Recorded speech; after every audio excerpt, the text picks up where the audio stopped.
Agungnya para lunda jemar hampurana simukuring rek diajar kawi kena si bang balikan cari tungtung kasauran sabda nu diungang-ungang saeutik kebenang mikuit nu ponok benang milak.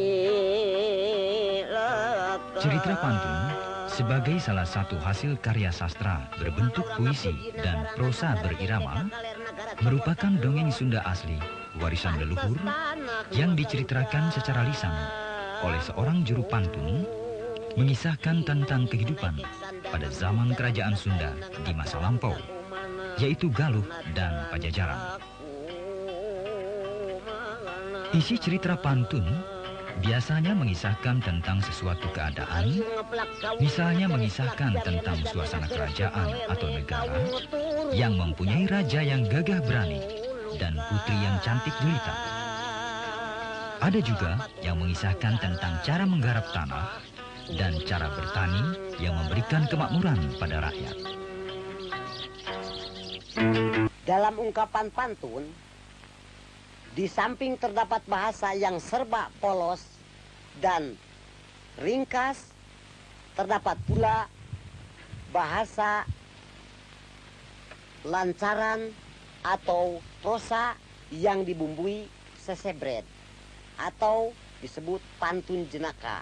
Contohnya, manjat baranang temong kasepna, pada majar kasep, sakabeh para putri tinagara cek silengser sila jalma kasep red nyoreang purbararang. Seni pantun berasal dari zaman pra-Islam, maka pantun termasuk karya sastra klasik Sunda. Namun demikian, dalam perjalanan sejarah, pantun mengalami pengaruh dari luar pula, baik pengaruh dari kebudayaan Islam maupun dari kebudayaan Barat, sehingga jelas tercermin dari kata-kata atau bagian-bagian tertentu. Juru pantun yang terkenal, Ki Aceng Tanadipura, melalui cerita Munding Laya di Kesuma yang pernah direkam oleh Ayep Rosidi untuk keperluan publikasi, mengaku berguru kepada Ki Madrani hanya selama 3 malam.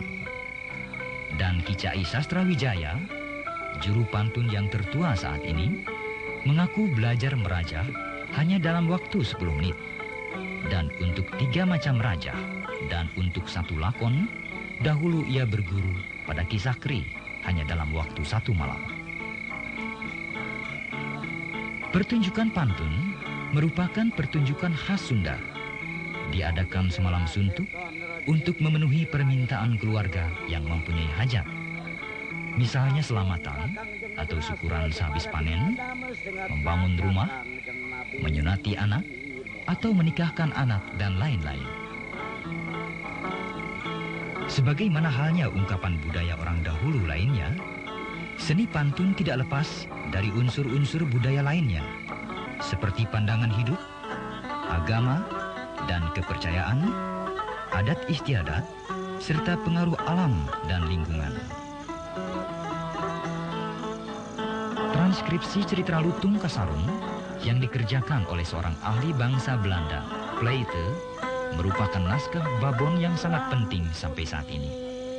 Dan sebagai contoh, Eringa membuat disertasi atau sebahagian cerita Lutung Kasarung untuk memperoleh gelar doktor.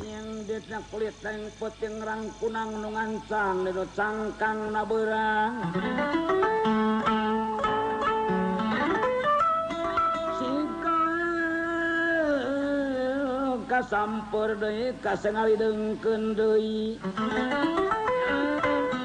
mangga urang lauk situkeun deui. Di daerah tertentu, pantun masih digemari masyarakat, meskipun dalam jumlah yang semakin mengecil, dan hampir tidak ada lagi pertunjukan pantun untuk memeriahkan suatu upacara atau hajatan. Hal ini disebabkan oleh pengaruh zaman dan kemajuan teknologi, sehingga pertunjukan pantun kalah bersaing dengan pemutaran film yang dikenal dengan layar tancap, program video, musik, atau orkes, dan sebagainya.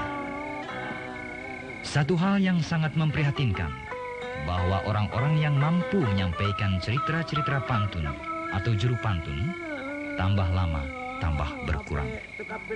Demikian pula versinya, makin tambah menciut pula.